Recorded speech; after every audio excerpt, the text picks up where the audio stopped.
FX Medicine is your gateway to news, resources and information on the safe, evidence-based approach to practicing complementary and integrative medicine. Visit fxmedicine.com.au to sign up for e-news and stay up to date with the latest research, podcasts and industry information.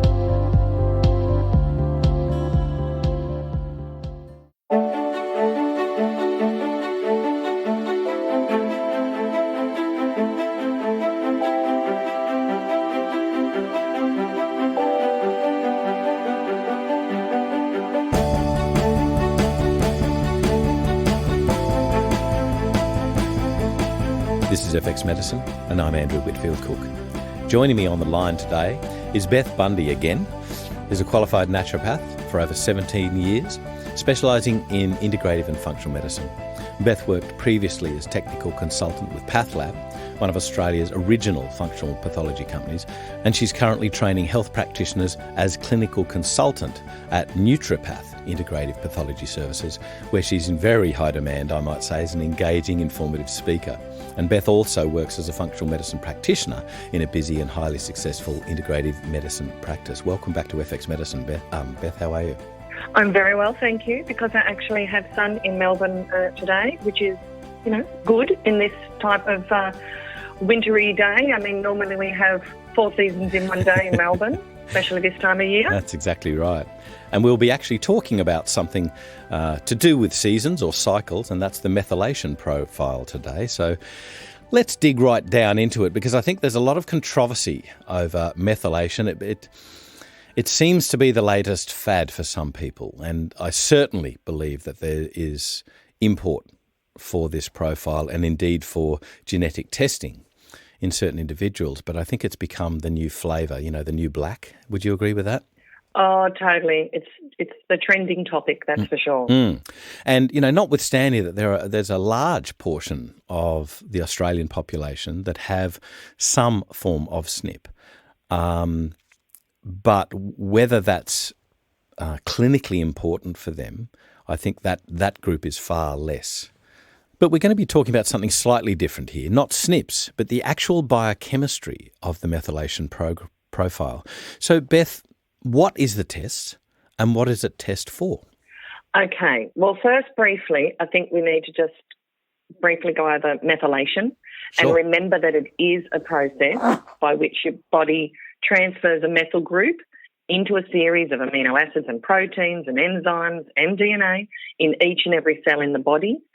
It's involved in many things such as detoxification and processing hormones and neurotransmitters, producing energy, among other things.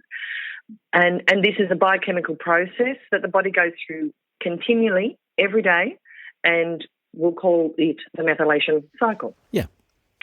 Now, in relation to what we can test here in Australia, to measure the analytes along the pathway or the methylation cycle, I just thought I'd briefly go through that, if that's okay. Absolutely. All right, then. So, Andrew, I'm going to attempt to draw a virtual diagram for our listeners here. So you need to work with me in cyberspace, people. Yep. All righty. So you can just imagine my hands waving around. I actually can, Beth. The cycle. You can see me waving around badly. I've seen you lecture. Exactly. The windmill arms. All right. So the methylation cycle, if we imagine it as like 2 wheels of cogs, let's put them on top of each other. And imagine that we have the cycle on top, which moves on to the lower cycle, as if you have the 2 cogs, turning into each other. Yep. And the top cog, we'll call that the folate metabolism pathway, which going through, say, in a clockwise turn, we have tetrahydrofolate, or THF, which moves to folinic acid, and around to 5-methyl tetrahydrofolate, or 5-MTHF. And then we move through to the lower cycle, which has methionine, S-adenosyl methionine, or SAMe, then S-adenosyl homocysteine, or SAR, which becomes homocysteine, all things running smoothly. So ultimately these cogs turn around and around, and where they meet in the middle is where the 5-MTHF from the upper cycle and homocysteine from the lower cycle via various enzyme procedures, Yep. and with a major cofactor help of B12. Yes. They become THF and methionine again, and so the cogs keep turning over and over. Yeah. All right, and then from there, the drawing gets all messy because then we move out from homocysteine to ultimately create glutathione, but we won't go into that here. Yeah. Anyway, we used to only really be able to measure B12 and folate, and along with homocysteine and histamine, these were all we really had to ascertain the methylation status. And they were serum tests, yeah? And they were serum tests, yeah. And now we can, still in serum, we can test for more of the analytes of the methylation pathway, the folate metabolism and the methionine cycle. So this includes tetrahydrofolate, folinic acid, 5-MTHF, SAMe and SAR. And then to this, you can add your folate, your methionine, your homocysteine, histamine, ammonia, glutathione, folate and B12, all part of a methylation cycle. Yep. And we can also measure now easily active B12 or holotranscobalamin, which has actually been shown to be a better measure than the total B12. Even though it's a small amount, it is a more accurate measure. Yes. So the beauty of this now means we can actually customise which methylation factors we want to test rather than being tied down to a particular test profile or a set amount of analytes. We can individualise the test for our patient, which I think is great for practitioners and our patients. Oh, absolutely. But can you do us a favour? Can you describe these various analytes and what they do? Because they all mesh together, and I think people have forgotten. You know, back in my day, this is what we used to do. This is all the methylation cycle, if you like, was to do with. And then SNPs came in and it was like, oh, my God. But it's almost like we've forgotten the import of this test. And I think the difference is that this tells you how that work that you're doing on those SNPs is actually achieving benefit for your patients. So That's right. Yeah. So would you mind going through the importance of the various aspects of these tests, please? Sure. So I want to mention that we have to remember that folic acid or folate is a synthetic form, okay? That's not the one that's, natural or found in nature. Yeah, folate. It's added to the grains and in various countries, including ours. And it was all about true birth defects. But it is still normally converted into THF or tetrahydrofolate. But some people are not able to carry out this reaction as well effectively for genetic reasons, yes, such as the MTHFR SNP. And therefore, in this instance, folic acid is not the best form for those people. Yeah. However, we need to remember that for a very long time we were using folate and doing okay in a lot of our patients. Yeah, that's right. So then we have tetrahydrofolate, which is the reduced form of folate, which many other folate forms are produced from. So it kind of serves as the hub of the folate metabolism. Yep. 5-MTHF is then the methyl donor, so to speak, the next one along the track. And then we have SAMe, or S-adenosyl methionine, which is the main supplier of the methyl groups for many methylation reactions in the body, including DNA and things like making carnitine and CoQ10, melatonin, neurotransmitters such as adrenaline and noradrenaline. Yep. So very, very worthwhile thing to measure. Then the SAR, or the S-adenosyl homocysteine, is the product that is produced kind of like the demethylated SAMe. So, and it is a potent inhibitor of methylation reactions. So again, it's worthwhile knowing where that's at. And because efficient removal of adenosine and homocysteine is imperative to prevent the accumulation of SAR. So because homocysteine is normally removed or recycled in that remethylation to methionine, where we said where the two cogs meet. Yeah. And that needs 5-MTHF, B12, betaine or trimethylglycine to help complete those two cogs to spin. So that's the things that we can measure now, which adds more, say, colour to our picture. Yeah, and I guess we're sort of muddying that picture a bit, but if you can draw a stick coming off or a drain, if you like, coming off the bottom circle, that's where you metabolise out of that, out of homocysteine into, as you said before, glutathione and taurine and sulfate and things like that. But that involves B6 and serine and things like that. But what I love about this is the biochemistry is so elegant, and it's almost like a perpetual motor. If you look at, forgive me here going off on my rant, but I have this old huge poster at home from Boehringer Mannheim, the biochemical processes of the human body. And now it's online, so you can look at it. I think it's from La Roche, Boehringer. But what I love about it is that in normal biochemistry, it runs itself. So one thing spins off on one side and then comes around the other side to feed into another biochemical process, which then completes the circle, if you like. But what I also note is that there's certain things in here that are quote unquote bad, like homocysteine, and, blamed for cardiovascular disease, neural tube defects, depression, anxiety, blah, blah, blah. And yet in that same cycle, you have let's say the answer to that, the partner to it, indeed the treatment for many of these conditions, and it cycles. So all we need to do really as natural health practitioners is complete these cycles, make sure they're running.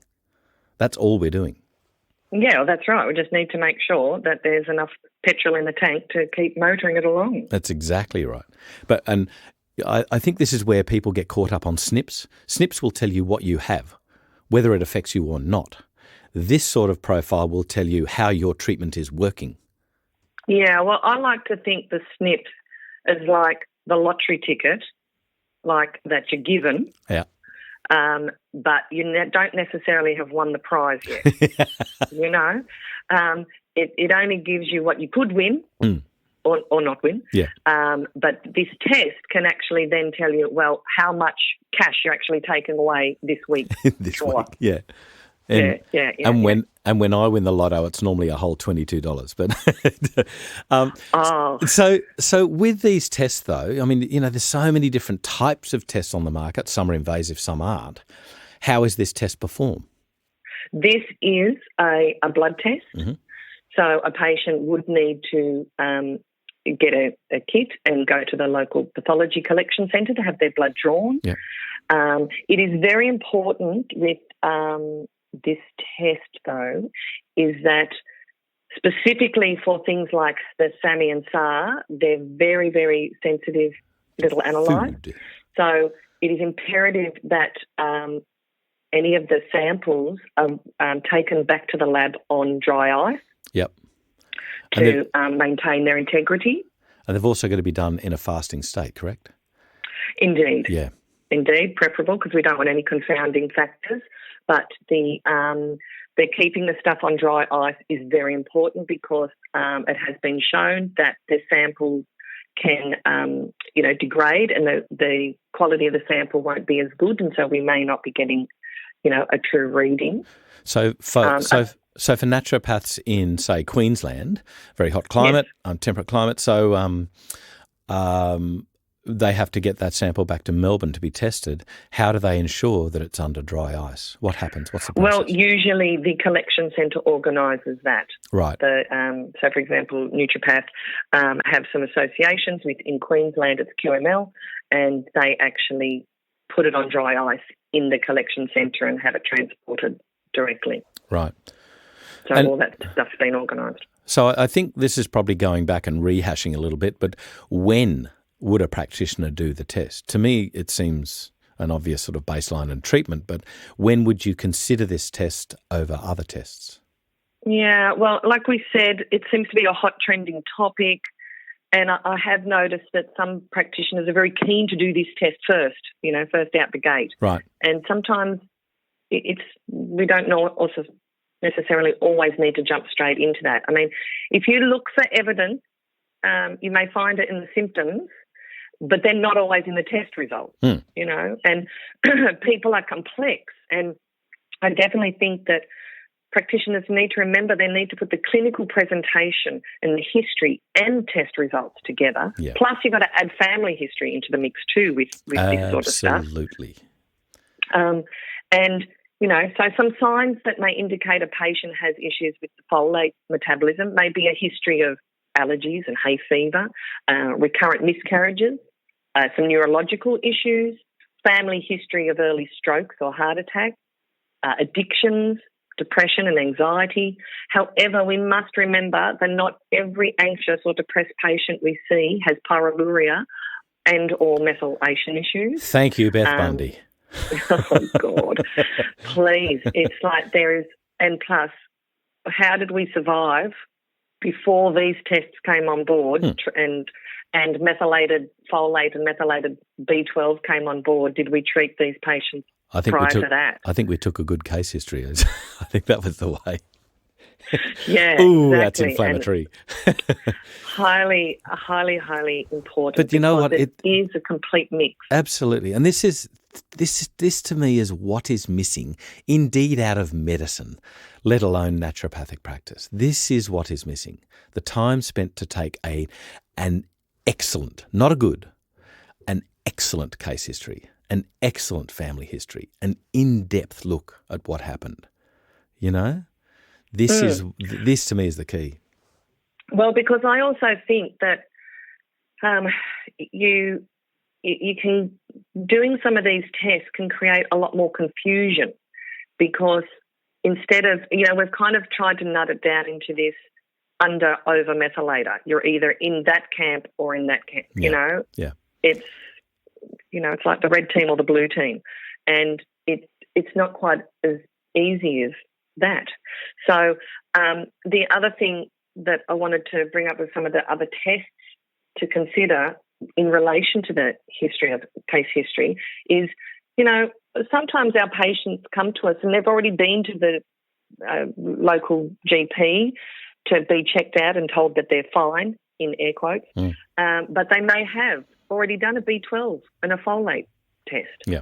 Which is like, great, we have that.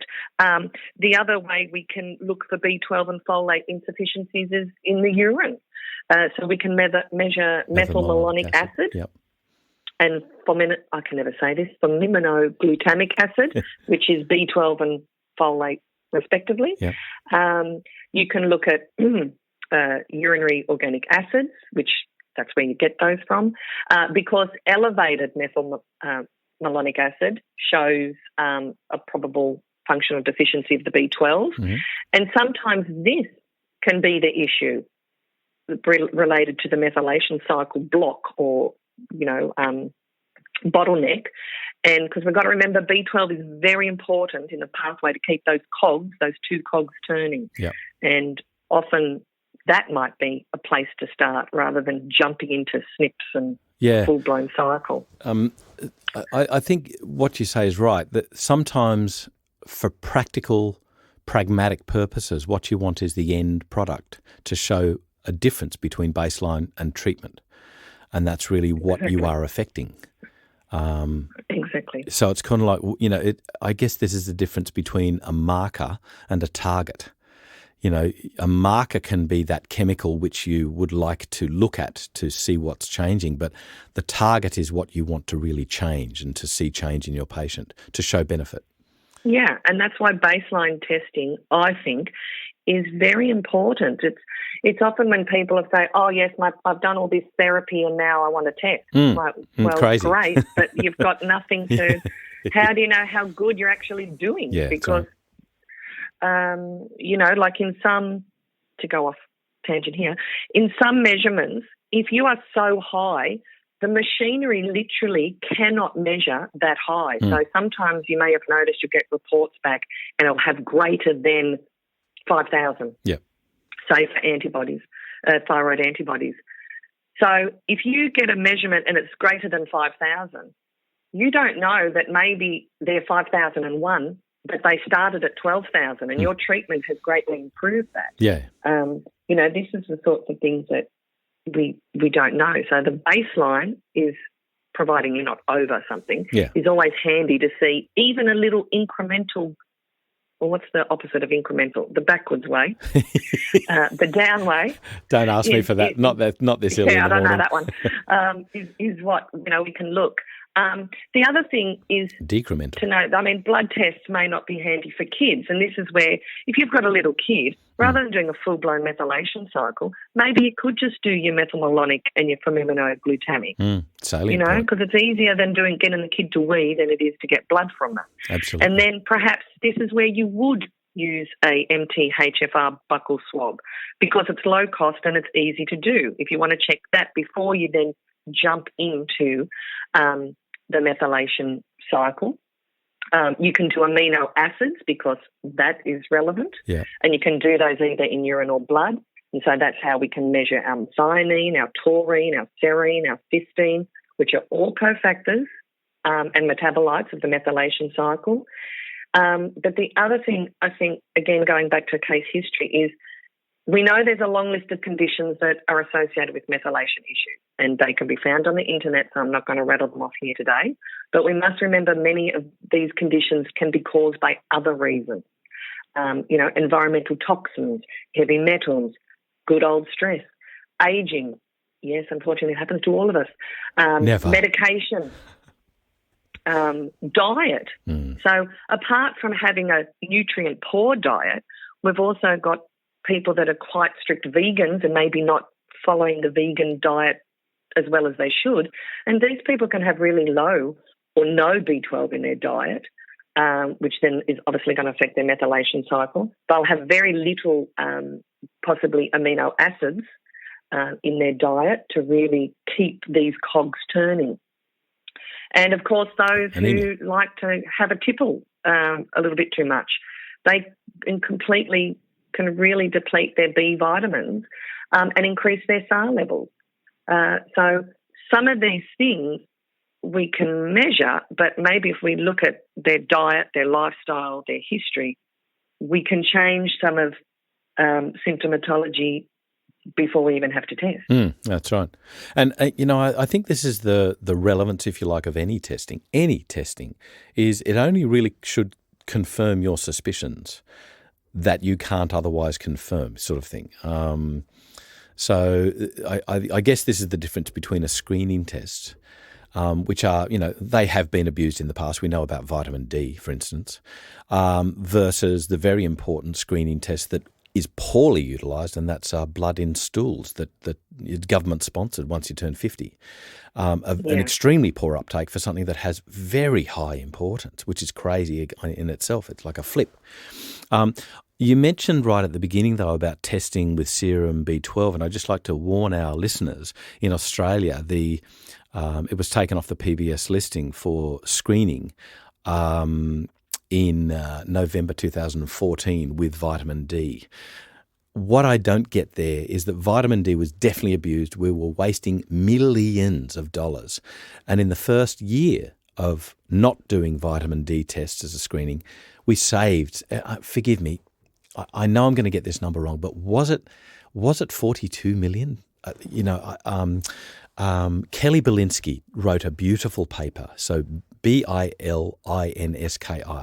Kelly, Kelli.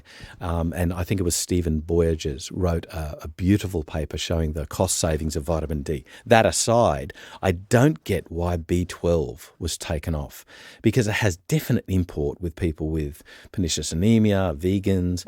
I don't understand why that was taken off at the same time, because I don't think it was abused.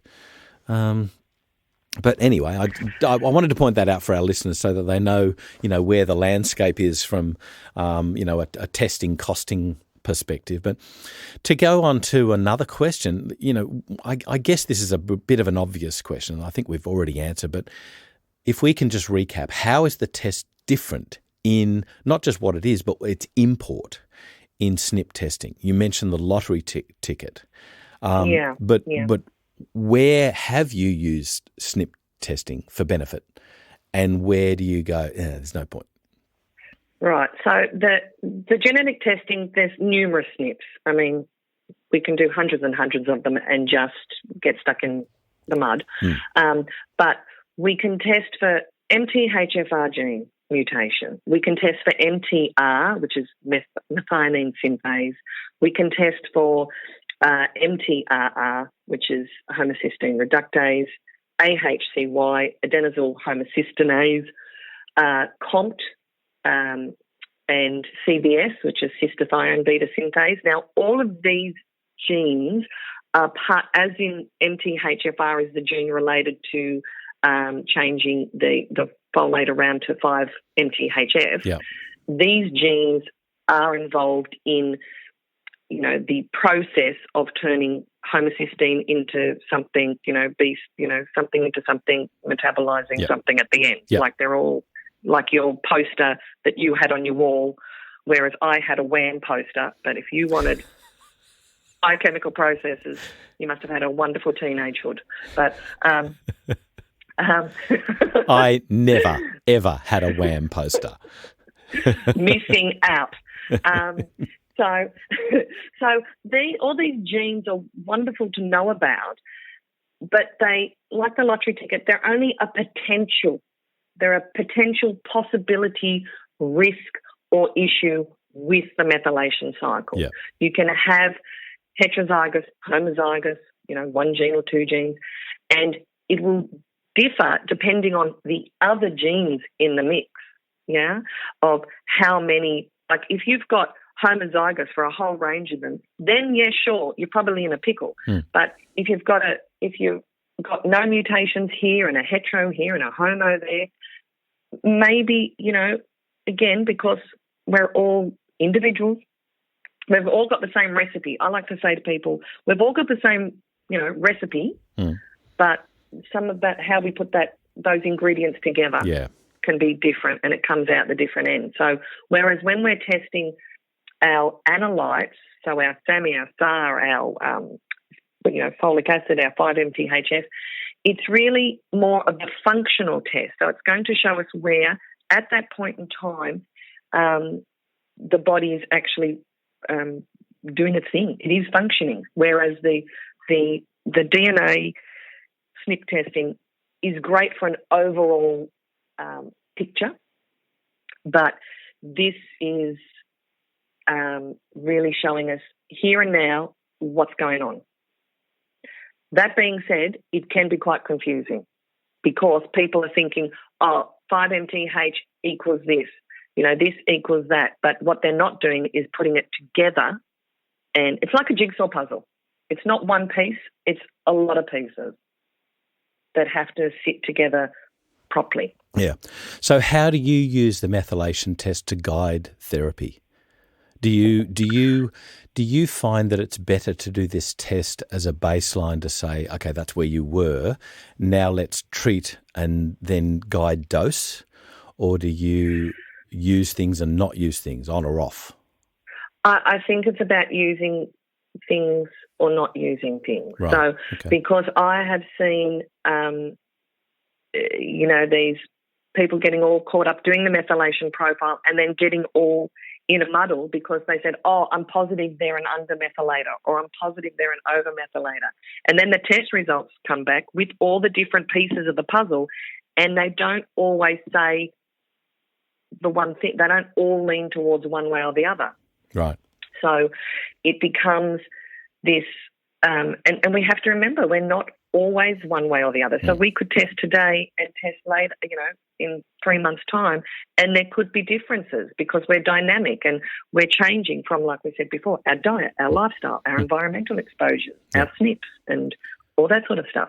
So a methylation test can be helpful, I think, if we've looked at the basics, we've had a real good case history, we've definitely brought family history into the picture, and then we've may have done some of the simple things like B12 and some of the other bits and pieces that we do along the way.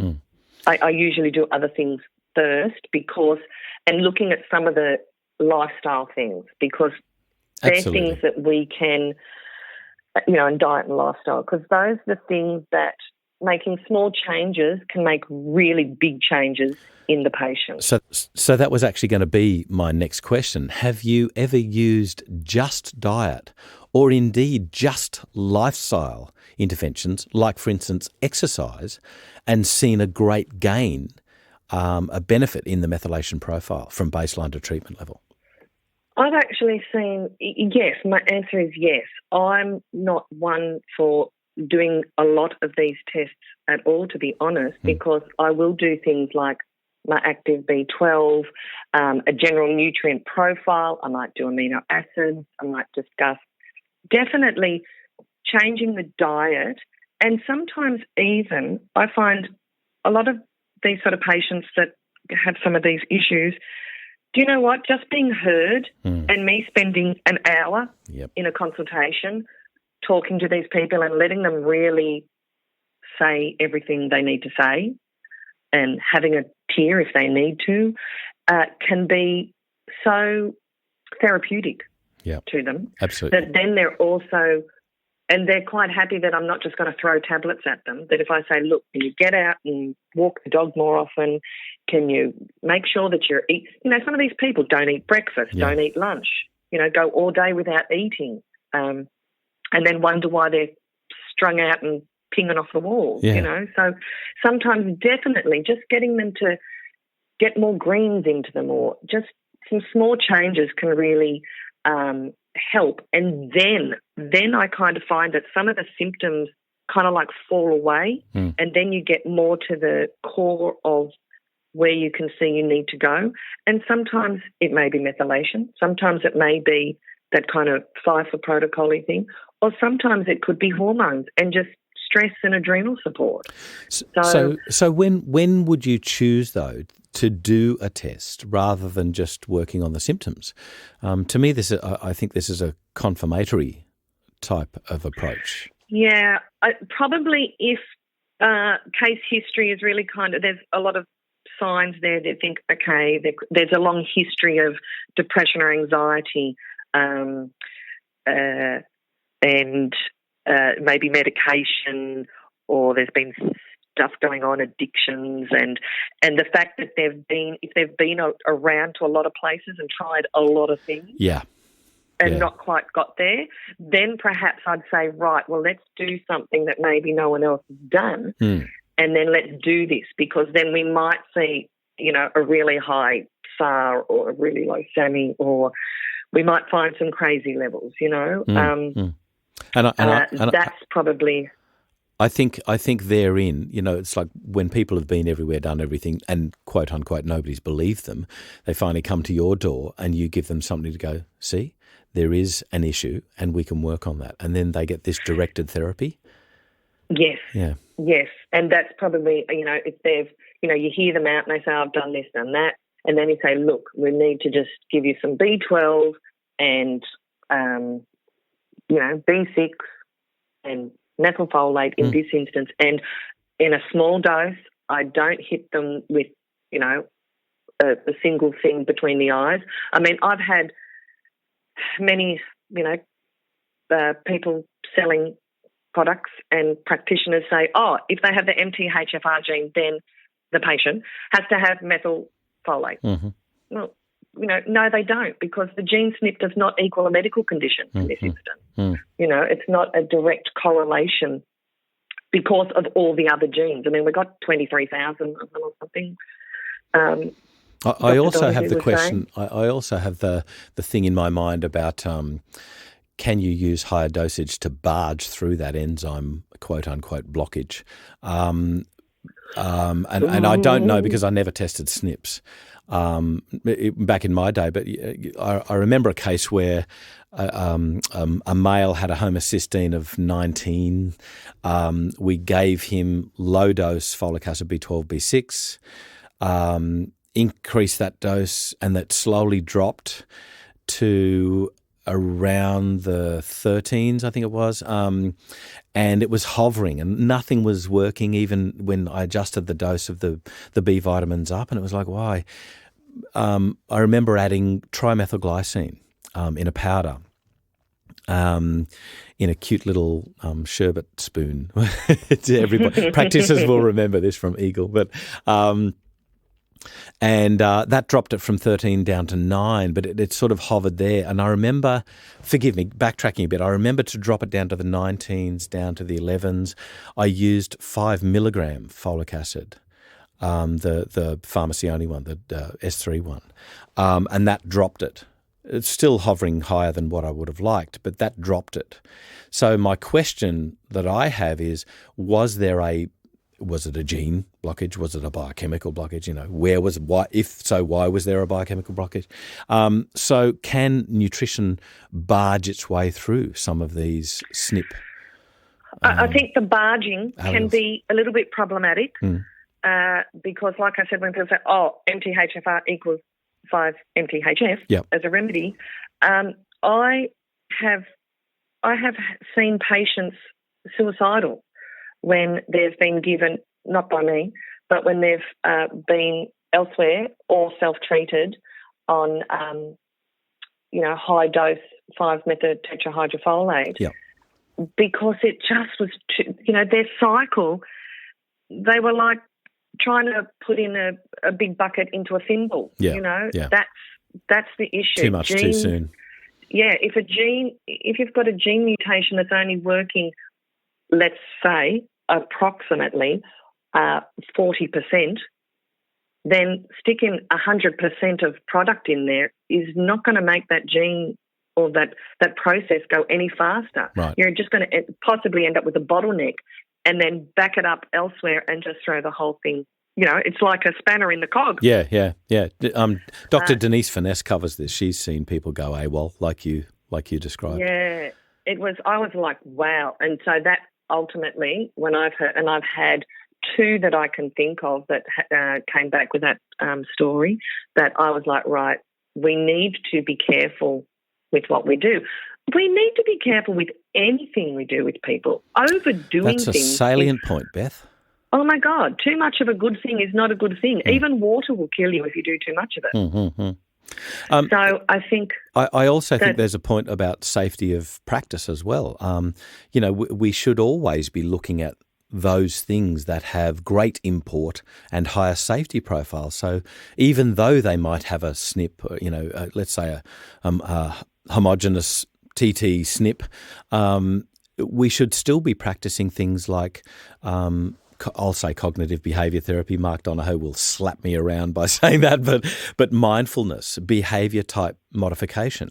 We should always be looking at these sort of things. So counselling, psychologists, the involvement of other practitioners in there, because they're shown to be safe. Absolutely. Because yes, we can have a SNP that predisposes us to something, and then self-talk or whatever stories we have in our head can just perpetuate something that is actually not a medical or a physical condition. It just becomes whatever. And then we have, this orthorexia, for example, people that go silly over what they will or won't eat and things like that, which is all of these sorts of things. It doesn't matter what SNPs they've got. If they eat or do something that's a bit too restrictive, it's going to affect not just their methylation cycle. It's going to, look at inflammation, what's it doing to gut health, detoxification, hormonal balance, all of those pictures, what's it doing to all of it. So I prefer to practice that I'm a little bit of a wuss and I give little doses and work my patient up to see where their sweet spot is, rather than saying, everybody starts on, 100 milligrams. Yeah, prescriptive practice. So I like to do it a bit softly. And I think another thing for practice to think of, because now we know about pyroluria and we know about methylation, that people are very quick to label or suspect or just go, that's the box they fit in. I find that... I think that shows fear. I think when people do that, it actually shows fear of practice. It shows something. I don't know about whether they're looking for the easy. It's like people are disappointed when they don't get a positive cryptopyrrole result. Because they go, I've read the list of symptoms on Google and I'm positive I'm pyrrole. Well, sure. But you don't have to have pyroluria to still have a zinc insufficiency, you know, or methylation issues or inflammation issues or gut issues. So I think we're getting too much into the labels rather than the concept. Yep. You know, this is where I think the concept of inflammation and then all the beautiful things we can do for that. The concept of gut health and then all the different things, because we have our gut and then we have how many diseases, in again, air quotes, do we have of the gut? Huge amounts. So we don't label everyone IBS. You've got IBS. Like, no, hang on a minute. I'm going to ask this question then. Have you ever used things like probiotics and seen benefit in methylation profiles because you're having, let's say the word inoculating bacteria that make B12 for your body? I dare say that this would be most greatly seen in people that had precipitously low B12 levels, like vegans and things like that. Yeah, and I haven't done it, and to note the difference. Like, you would have to kind of it would be a bit of an experiment, I think, that you would do a single, because you can't do a baseline and it wouldn't then be a supplement. a retest. Yeah, if they're not on, they've got to be on nothing else but your probiotics. That would be, I've not done it because that would be difficult. I would be too much itching to give my patients other bits and pieces. Right. But I'm definitely into supporting adrenal health, because I think the majority of patients with issues like methylation or pyroluria is aggravated immensely by stress. Yeah.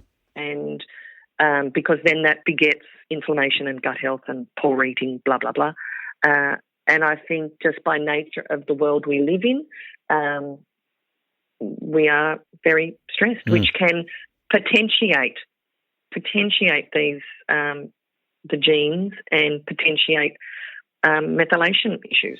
I'm going to ask a devil's advocate question then. Why bother? Why not just treat?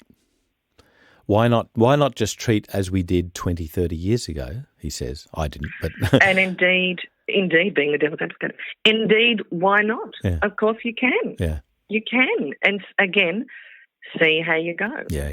And then if there's issues, then yes, you don't have a baseline because you've been treated, but at least you go, well, let's see where I might be missing something, because I know there's something not quite right. And so let's have a look at, is it simply a B12 issue? Is it an MTHFR SNP? Is it an amino acid issue? You know, do we not have enough methionine? Like in these tests, I see people that don't have enough methionine. So then it's a bit tricky to make your SAMI without enough methionine. So this is the thing. It's not always about MTHFR. There's lots of other things on that pathway that can be a problem, you know, and that's what we have to remember. Yeah, that's right. And indeed, that's what you always remember. I loved speaking with you and people like you, like Dr. Denise Finesse, because you put all of this stuff with methylation into a practical, sensible, safe paradigm, if you like, where it's to be used responsibly. And I really admire that about you guys. Oh, well, thank you, sir. So, Beth, seriously, thank you so much for taking us through the usefulness, the limitations, and where you would and wouldn't use this, indeed what it will tell you, what this methylation profile will tell you. I really thank you for joining us on FX Medicine today. Oh, my pleasure, and I hope everyone was with me and saw my waving arms and was getting my passion and my enthusiasm for my drawing inside of me. Absolutely. You do a fantastic job. Thanks, Beth. Thanks, everyone. This is FX Medicine, and I'm Andrew Whitfield Cook. If you've enjoyed what you've heard today on FX Medicine, please engage with us and let us know what further topics you'd like us to cover. You can get in contact with us through our website, fxmedicine.com.au, or look for FX Medicine in your favourite social media platform. You can also rate and review us on iTunes, and we'd really like to thank those who have already rated us.